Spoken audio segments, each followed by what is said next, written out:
Bismillahirrahmanirrahim. Assalamualaikum warahmatullahi wabarakatuh. Waalaikumsalam warahmatullahi wabarakatuh. Alhamdulillahirabbil alamin wa bihi nasta'inu ala umuri dunya waddin. Asyhadu an la ilaha illallah wahdahu la syarikalah wa asyhadu anna Muhammadan abduhu wa rasuluh la nabiyya ba'dah. Allahumma sholli ala Muhammad wa ala ali Muhammad. Amma ba'du. Qala Allah ta'ala fil Qur'anil Karim, a'udzu billahi minasyaitonir rajim. Bismillahirrahmanirrahim. Ya ayyuhalladzina amanu taqullaha haqqa tuqatih wa la tamutunna illa wa antum muslimun. Kepada bapak-bapak jamaah pengkajian rutin malam Sabtu, mengawali kajian malam ini, marilah kita senantiasa tak henti-hentinya mengucapkan rasa syukur kita kepada Allah Subhanahu wa Ta'ala atas limpahan rahmat dan karunia-Nya, sehingganya kita alhamdulillah masih diberikan begitu banyak kenikmatan, nikmat sehat jasmani dan rohani, nikmat iman, nikmat Islam, nikmat kesempatan, sehingga kita masih bisa untuk hadir di ruangan masjid ini dalam rangka kajian rutin malam Sabtu. Tentu ini atas izin dan pertolongan dari Allah Subhanahu wa Ta'ala. Keduanya sholawat serta salam semoga oleh Allah tetap dilimpah curahkan kepada baginda kita, junjungan kita, Nabi Allah, Nabi Muhammad Sallallahu alaihi wasallam. Baiklah bapak-bapak, kajian rutin malam Sabtu, izin ini menyampaikan tentang berkaitan dengan waktu. Jadi kalau waktu Rabu pagi kemarin saya menyampaikan surat Wal Ngasri, masih sampai pada satu ayat ya, pada Wal Ngasrinya. Demi masa, demi waktu, kemudian agak dijelaskan dikit. Saya di sini tidak akan menyampaikan waktunya kalau memang belum tuntas, tapi akan menyambung atau menyampaikan tentang mengatur waktu. Nah, jadi temanya pada malam ini adalah mengatur waktu. Jamaah malam Sabtu pengajian yang berbahagia, banyak yang mengatakan bahwa waktu adalah uang yang dalam faktanya masih bias. Artinya bisa benar juga bisa salah. Bisa benar karena waktu tidak bisa diulangi lagi atau tidak bisa dibeli. Dalam Islam, waktu adalah salah satu nikmat yang Allah harus kita syukuri. Karena dengan adanya waktu dan ridho dari Allah, kehidupan ini dapat terus berjalan. Coba andaikan waktu ini tidak diciptakan oleh Allah, ya berarti kan tidak ada apa-apa. Nah, justru waktu inilah yang menjadikan kehidupan ini terus berjalan. Sesungguhnya Allah menciptakan waktu agar umatnya dapat menghargai setiap hal yang terjadi dan setiap hal yang dia miliki dalam hidupnya. Islam pun mengajarkan bahwa kita sebagai umatnya harus menghargai waktu yang ada dengan rajin melakukan ibadah kepada Allah Subhanahu wa Ta'ala. Jadi kalau di pagi subuh yang lalu saya sampaikan ya, bahwa begitu dahsyatnya waktu, bahkan waktu itu murah, waktu gratis, bukan murah lagi, waktu itu gratis, tetapi tidak ada pun satu orang pun yang akan mampu membelinya. Membeli, oh waktu asar ini saya beli untuk saya, nggak bisa. Atau waktu esok akan saya bayar biar saya ketemu hari esok, nggak akan ada yang menjamin misalnya. Begitu hebatnya waktu, sehingganya waktu itu mesti ya diisi dengan ibadah kepada Allah Subhanahu wa taala. Rangkaian dari tiap detik berjalan itu ada rangkaian ibadah ya. Seperti dengan menunaikan kewajiban yang Allah perintahkan atau dengan menunaikan ibadah yang sunnah, dan juga tolong menolong antar umat manusia. Seringkali nafsu manusia tidak mensyukuri dan memanfaatkan waktu yang Allah berikan dengan perbuatan yang merugikan diri sendiri atau yang tidak memiliki manfaat. Jadi kan kadang memang kita ini, Pak Rito pernah menyampaikan juga, kita bermuhasabah apakah waktu yang kita gunakan ini banyak dipakai untuk beribadah atau bahkan hanya dipakai untuk bersia-sia ya, banyak mubazirnya ya, banyak kesia-siaan. Untuk itu kita harus berusaha memaksimalkan waktu yang Allah berikan, yaitu dengan cara mengatur waktu yang baik menurut Islam. Nah, di sini saya mencatat ada 10 tentang bagaimana mengatur waktu yang didapat dari beberapa literatur. Ya. Yang pertama, hilangkan kebiasaan menunda-nunda. Perbuatan suka menunda tidaklah baik. Namun bila menunda suatu pekerjaan untuk melakukan ibadah wajib kepada Allah seperti sholat, maka hal tersebut diperbolehkan. Nah, ini kita ini dilarang untuk menunda-nunda pekerjaan supaya terbiasa, menghilangkan kebiasaan menunda-nunda pekerjaan. Tetapi menunda ini diperbolehkan kalau untuk melakukan ibadah wajib kepada Allah, misalkan sholat ya. Jadi kita masih dalam misalkan kayak tadi masang taruh ya, masang taruh dengar azan, jadi nggak apa-apa ditinggalkan terus pada sholat. Yang jadi masalah pada pulang sholat nggak balik lagi, jadi titik segala itu ya, rombongan taruh dengar azan asar, bagus menunda untuk pulang taruhnya. Ya nggak bagus kan nggak balik, nggak balik, menghilang. Ini ya diperbolehkan sebenarnya, ya, diperbolehkan. Artinya nggak apa-apa itu. Ada menunda pekerjaan sesuatu, tapi untuk melakukan yang wajib. Dalam syair Arab disebutkan, janganlah engkau menunda-nunda amalan hari ini hingga besok. Seandainya besok itu tiba, mungkin saja engkau akan kehilangan. Nah, jadi tidak ada yang memberani manusia ini buat jaminan bahwa hari esok itu kita akan masih berjumpa, ya. Kita masih ketemu. Jangan sering menunda-nunda sesuatu, terlebih jika hal yang ditunda adalah dalam perihal ibadah dan amalan baik lainnya. Karena dikhawatirkan umur kita tidak sampai pada detik berikutnya. Kematian bisa datang kapan saja, bahkan dalam hitungan detik. Tidak ada yang tahu kapan Allah akan memanggil hambanya kembali. Seperti yang disampaikan tadi oleh Pak Henry, bahwa Buya Syafi'i Ma'arif, kita nggak nyangka ya, kalau secepat itu tiba-tiba akan meninggal dunia.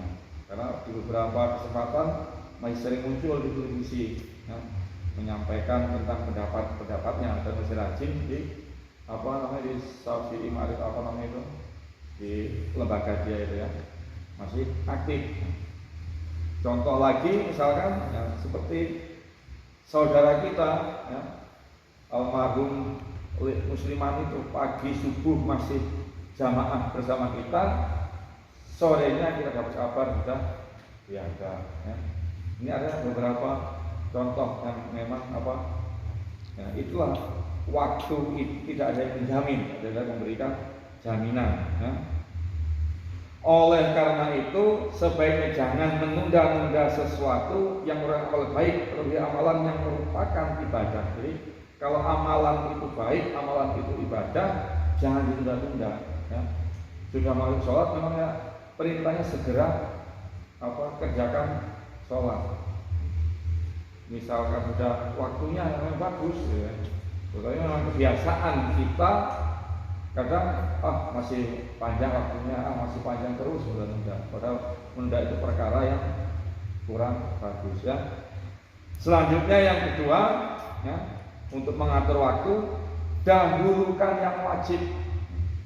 Allah menyukai orang-orang yang senantiasa bertakwa kepadanya, dan ketakwaan tersebut berada pada perbuatan yang diwajibkan dan diharamkan oleh Allah, dan untuk menjadi orang yang tidak merugi.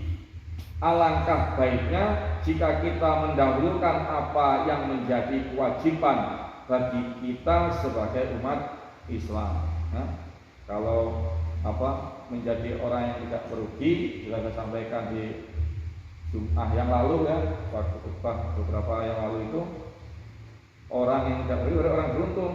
Di dalam surat Al-Asr, orang beruntung adalah golongannya 4 ya, yaitu orang yang beriman, yang beramal soleh, yang menasehati di dalam kebenaran, ada dakwah mengajak kebaikan ya, dan nasihat-nasihati dalam mentaati kesabaran. Dan ini yang di lain itu ya, ada dari yang rugi, yang selain itu ada lagi ya, menurut di beberapa ini adalah mendahulukan apa yang menjadi kewajiban kita sebagai umat muslim. Jadi hal-hal yang wajib didahulukan. Kita ini kadang-kadang suka lengah itu yang wajib kita tinggalkan, yang sunnah kita didahulukan, kan kebalik. Walaupun sebenarnya ketimbang kedua-duanya tidak dikerjakan ya agak bisa sebenarnya kan. Kalau di bulan puasa kan ada yang puasanya nggak dikerjakan misalnya, tapi sholat tarawihnya rajin misalnya gitu ya. Jadi wajibnya ditinggalkan, sunahnya dikerjakan. Tapi masih ada baiknya ketimbang tidak dua-duanya, tapi di sini didahulukan yang wajib, tapi puasanya itu yang wajib ya, dulu. Apabila amalan-amalan yang wajib telah terpenuhi, barulah kita boleh mengerjakan amalan-amalan sunnah dan mubah lainnya yang dapat mendatangkan kebaikan bagi kita. Jadi yang kedua ini dalam hal mengatur waktu adalah dahulukan yang wajib. Selanjutnya yang ketiga, selesaikan pekerjaan tepat waktu. Jika kita memiliki sebuah pekerjaan yang waktu penyelesaiannya dapat diselesaikan pada saat itu juga, maka akan lebih baik apabila pekerjaan tersebut diselesaikan tepat waktu dan tidak mengulur-ulur waktu penyelesaiannya. Jadi kalau memang sesuatu pekerjaan hari itu, saat itu bisa dikerjakan, diselesaikan, tidak usah dipanggil untuk besok lagi.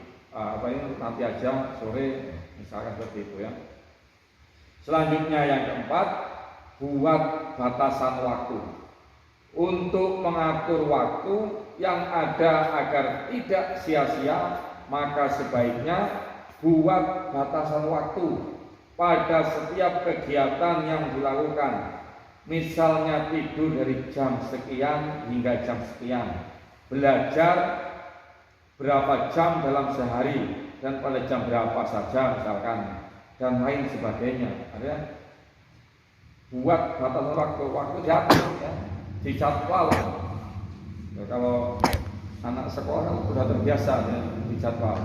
Kalau pelajarannya hari Senin apa ya, mengatur waktu. Itu adalah yang keempat. Sedangkan yang kelima, meninggalkan aktivitas yang tidak bermanfaat. Dari Abu Hurairah radhiyallahu anhu, dari Rasulullah SAW bersabda, di antara kebaikan Islam, seseorang adalah meninggalkan hal yang tidak bermanfaat. Hadis riwayat Tirmidzi. Dan tadi belum ketemu nomornya ini. Di nomor berapa di ininya apa? Di apa? Beberapa hari terus saya cari belum ketemu. Tapi insya Allah hadis ini sahih.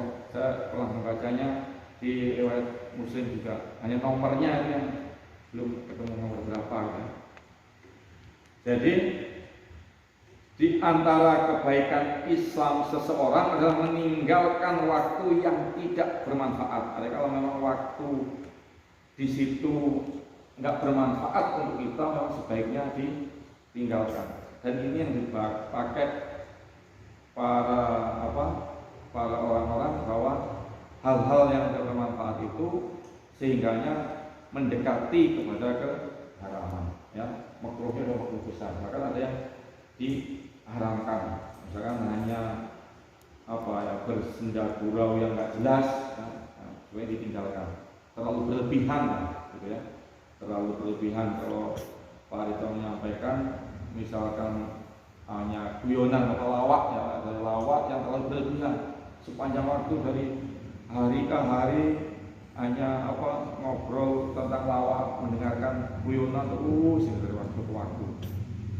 Baik ditinggalkan kalau sudah manfaatnya tidak ada. Walaupun kadang ini yang sering kita bingung ya, kadang ini orang juga ya bukan alibi, artinya juga soal hal yang bermanfaat ini sering untuk jadikan pembenaran.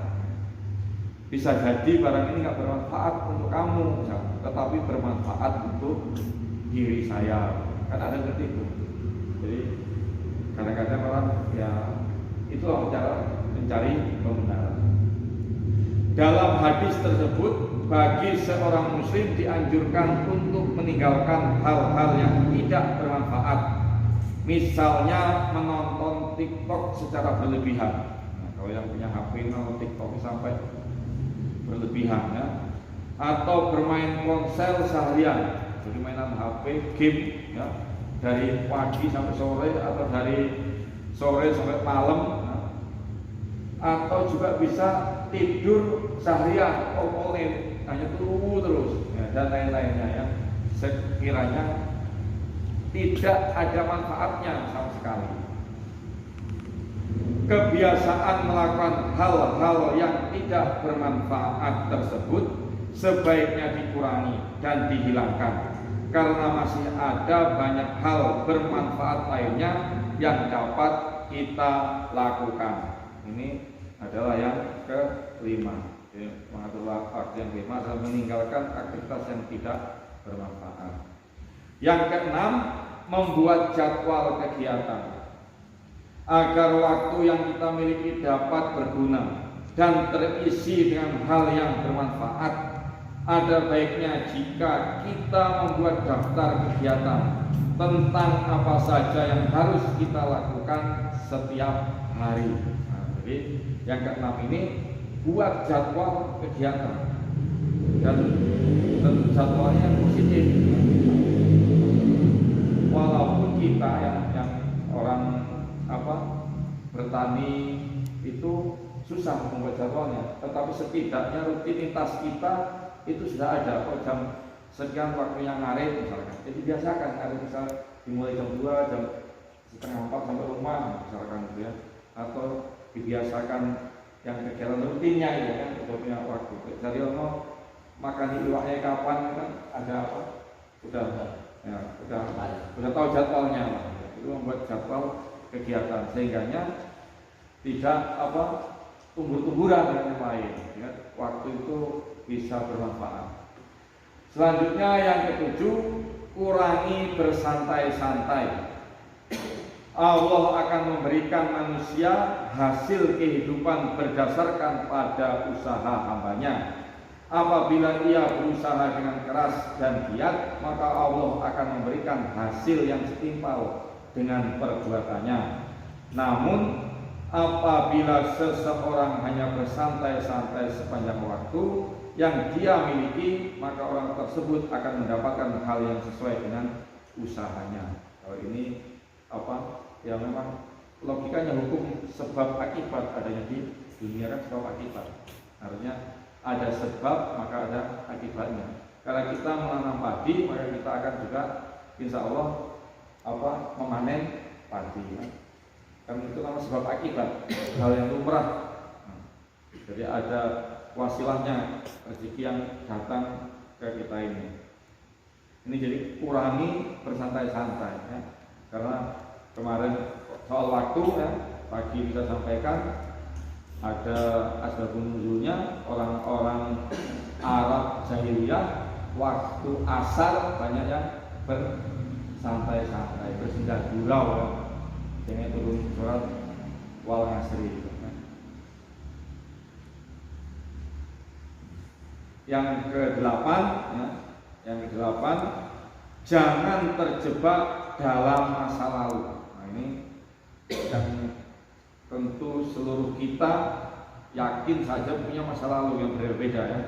Seseorang yang tidak ingin waktunya sia-sia, maka ia harus terus berjalan ke depan dan tidak terjebak pada masa lalunya. Karena setiap orang punya masa lalu yang berbeda, punya masa lalu yang tidak sama, yang tentu masa lalunya tidak baik terus. Ada masa lalu yang memang kadang error, kadang pernah melakukan suatu hal yang salah. Dijadikan masa lalu itu untuk pembenaran.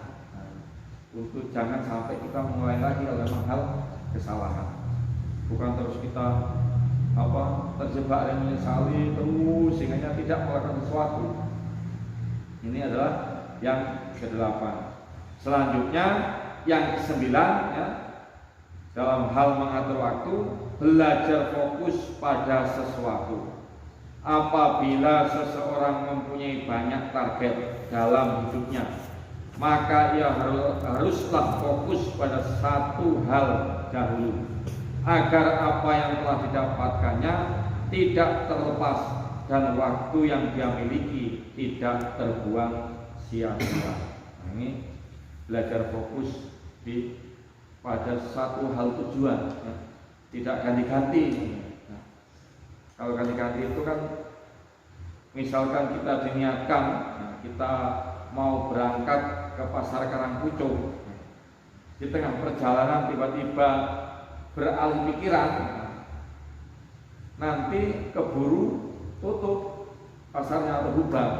Kita berangkat jam 9, kok di tengah perjalanan berubah pikiran, nggak fokus mau beli obat ke Karangpucung nyari pupuk misalnya, belok ke sana, belok ke sini, akhirnya sampai Karangpucung sudah jam 5 sore misalnya. Ini kan nggak fokus sama. Banyak waktu yang terbuang. Yang terakhir, yang ke-10, niatkan berubah menjadi yang lebih baik. Nah ini yang paling berat ini ya.